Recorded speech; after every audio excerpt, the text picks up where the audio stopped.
Welcome to Beards, Biceps, Beliefs, and Sometimes Bourbon,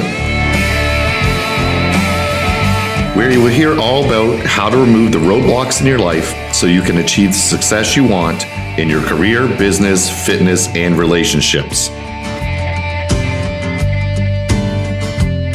And also my favorite bourbon tastings.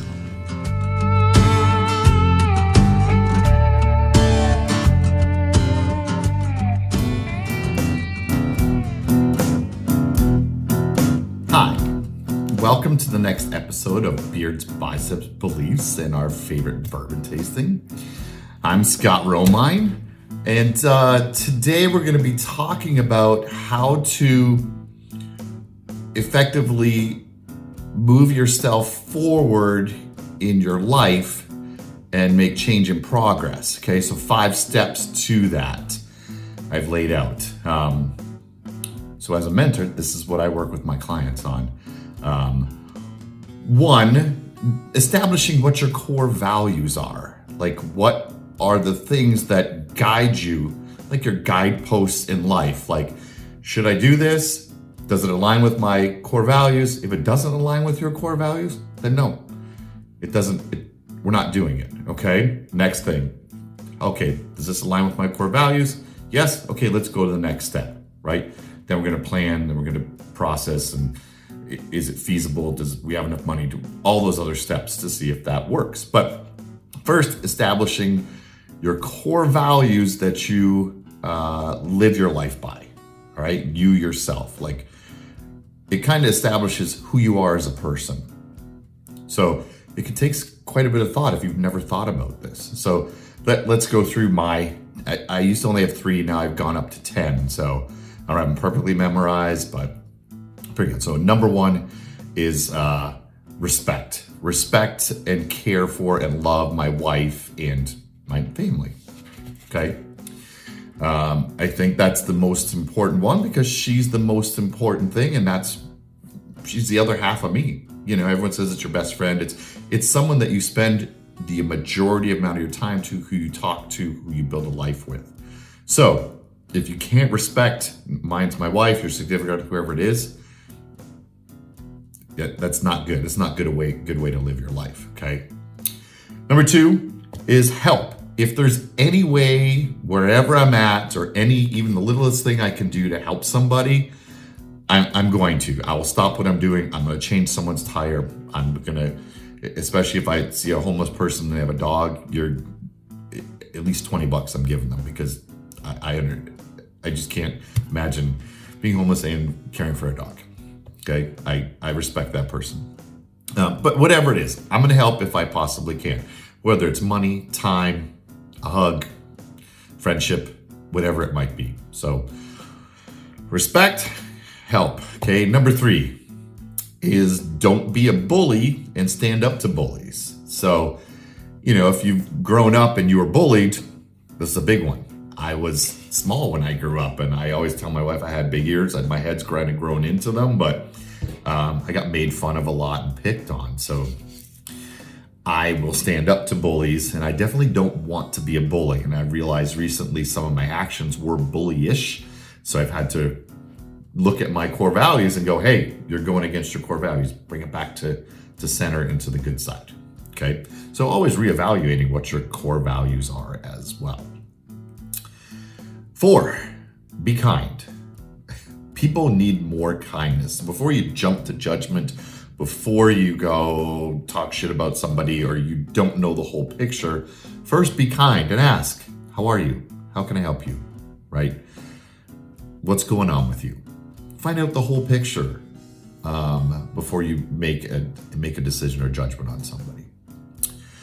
Number 5 is make my own decisions. Okay, so we get so much influx from social media, other people, politics, what is real out there in the world. So you have to wade through all the shit in order to come up with your own opinion. So I like to listen to lots of different things before I make a decision, or take some time, right, to figure it out. Don't just jump to making a decision quick. 6, take care of my mind and take care of my body, right? Taking time for my mind, peace, some time to reflect, some quiet time with friends, family, but also taking some time to learn, keep educating yourself, make myself better. I read, meditate. So doing things not only for your body, but for your mind as well. So your body, as I always say, movement is medicine. So keep moving, keep working. I don't care what your workout is, as long as it's something to make you more physically fit, okay? Super important. Number 7, learn how to do things. So doing new things is sometimes very hard, overwhelming, and intimidating. But learning how to do something, whether you want to do some woodwork or learn how to fish or take karate like I do, or you want to start your own podcast, you've got to learn. So don't just take the easy way out and pay somebody to do it, but take some time and learn, invest in it. You'll be happy you learned that, okay? Number 8, do what I say I'll do. Like, keep my word. If I say, hey, I'm going to be there, I'll be there. If I say, I'm going to try, I don't like that word, because that means that's bullshit. You're not going to. Unless there's a legitimate reason why you can't be there, you either say yes or no, I don't want to go. I don't really want to go to that, okay? It's well more respected than when you say, I think I can, or I should, or let me check my schedule, or bullshit, pull your phone out, just tell me what you're doing. That's just one instance of keeping your word, but it's an easy one to understand. And keep your word, right? Do what you say you're going to do. Number 9 is be present and listen. So I had a bad tendency before. I would be talking to somebody, but I'm like, halfway, like I'm busy going to do something else and I don't have shit to do. So be present, listen to someone talk completely without talking over them, and give them your full attention. If I'm having a coffee with you, spending lunch with you, we're having a meeting, turn my phone off, put my phone away. It's annoying, especially when people now watch us. I'm like, what are you doing? What's so important on your freaking watch? Let it vibrate, turn it off. Like, be present with me. I'm taking the time to be with you. You take the time to be with me, okay? So be present, listen was number 9. 10, provide for my family. And this could be a lot of different things or different things to other people. But for me, it's safety, security, financially, emotionally, whatever is needed. But I want to make sure that it kind of goes into number 1, respect, love, and care. And then number 10, provide for my family, is make sure that they're able to have a good life, go on vacations, go out to dinner. I love doing all that stuff. So, but providing for whatever my family needs. If it just needs me to be there, that's providing, okay? So those are my 10 core values, which I work on living my life by. So that's number 1 of 5 of getting some change and progress in your life a lot faster. So look at your core values. I just gave you my list. Think of what your list would be, okay? So number 2 is figure out what you want to be or who you want to be in your life, for yourself and for your family. So what are my goals? What do I want in a year, in 3 years, in 5 years, in 10 years? Where do I see myself? What do I actually want to accomplish, be, have, do, whatever, right? So I've got to look at those and understand my trajectory over the next 10 years. It's really hard to do the first time. Think, where am I gonna be in 10 years? Shit, I don't know. But in the next year, I could kind of lay that out. And then that might give me an insight into 3 years, 5 years. So you gotta dream big, like huge, okay? Go as big as you possibly can. Nothing is unattainable. Let's say it that way, right? Okay, so figure out what you want. And then number 3 is we're gonna start to make a plan, all right? I work in 90-day increments because it's a short enough time to keep your mind in the game, and not just, I can take forever. I have a year. I'm gonna wait 11 months and then try to get everything done. It's not possible. So getting to the little detailed points. So a mile is about 250 steps. You got to take one step at a time to get there, right? It's like your life. So in the first 90 days, we want to break down to that year what we're going to do and how we're going to do it. If I want to learn how to do a podcast, okay, what equipment do I need? What do I say? Make a list of all the topics I could discuss. Do I want people on my show? What am I even want to talk about? What's the purpose of the podcast? Right? And write down every single little detail. Do I need a light? Do I need a microphone? Should my hair be done? What kind of shirt am I going to wear? Am I doing it at my desk? Am I doing it at home? I'm going to walk and do it. What do I want to do, right? Every little step. Remember, 2,250 steps. Depends how tall you are or short you are, but that's the average. That's how many steps you need to take in order to get to something.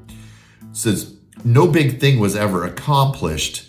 It just didn't go, I want to do this. Boom. I'm over here and I'm doing this huge thing. Never doesn't happen. And if it does, it's not sustainable because you have no fucking idea how you actually did it. So you've got to do all those little steps. You might take some steps backwards. It's not always forward. It's kind of scribbly a line. You've seen those diagrams and shit before, but it's never, you got to work through all those things. Some things take longer than others. Podcast. What if I have a technical error? Who's going to help me? Shit, nobody. I couldn't get the microphone to record back. Then I had this buzz. Then I had to restart my computer and do updates and blah, blah, blah, blah, blah. Took me 30 minutes just to get started today. All right. So stuff happens. It's not always smooth. So now we've got our, what are our core values? What do I want to accomplish in the next 1, 3, 5, 10 years? My 90-day plan. And next, number 4 is consistency in your actions. You've got to work on these things every day. Maybe you can miss the weekends or whatever you want to do, but you've got to be consistent in order to drive this forward. You can't just work on it once and then expect it's going to happen. It's on you. You've got to be doing that, right? We get momentum. We get excited when we start, but momentum fades. Then it becomes work. We have to be consistent with what we're doing, and that will lead to discipline. And once we are disciplined in our actions, magic happens. Shit just starts popping off and we get stuff done. Then things get accomplished. All right. Okay. So we've got number 4, consistency, right? It equals discipline. Number 5 is review, right? If you should be working with someone, you should have a coach, a mentor, somebody to help guide you and keep you accountable. And that's what I do. All right. So when we look at those 90 days and you put your plan out there in the world, now someone needs to hold you accountable. So we get partway through the night every month. It's like, hey, my coach checks in on me. Like, hey, Scott, how's it going with your 90 days? So struggle with this. How can I help? We talk through some things. But you've got to review the 90 days. What's working? What's not working? What do you need help with? Where can you get help from if you're stuck? Okay. That way you can set your next 90 days and keep going, right? So you got 4 quarters for the year. Did we accomplish what we wanted in these last 4 quarters to this year? Did we get to our goal where we want to be for a year? Okay, what are we doing for the next year to get us to 3 years? Where are we behind? So evaluating all those things to see how our progress went. So, the 5 steps, again, is what are my core values? What do I want to accomplish in my life? My 90-day plan, consistency equals discipline in my actions, and then review, analyze, adjust, and make the next plan. All right. I hope that helps. If I can help you, let me know. I'd love to. Okay, so from our World of Whiskey book, we were on flavors, and I think we're on woody, which is the influence of cask in twofold. The first flavor influence is woody notes and can be found in a bourbon called Belvanine, I can never say, and Glen Ross. What happens with woody? New wood, so it tastes like sap pine, bark, fresh oak, or scented wood. Sandalwood, cedar, cigar boxes. I would like that one. Pencil shavings, that'd be interesting, right? Bring us back to our elementary school days. And sawdust. So those are some woody influences in our tastings. And we are drinking from our infinity bottle today. Ooh, I just chipped it somehow. Uh-oh. All right, so a little tasting.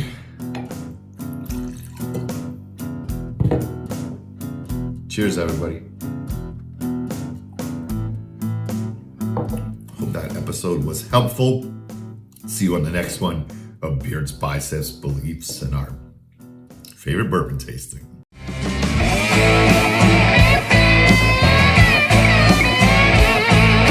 Thanks for listening to the show.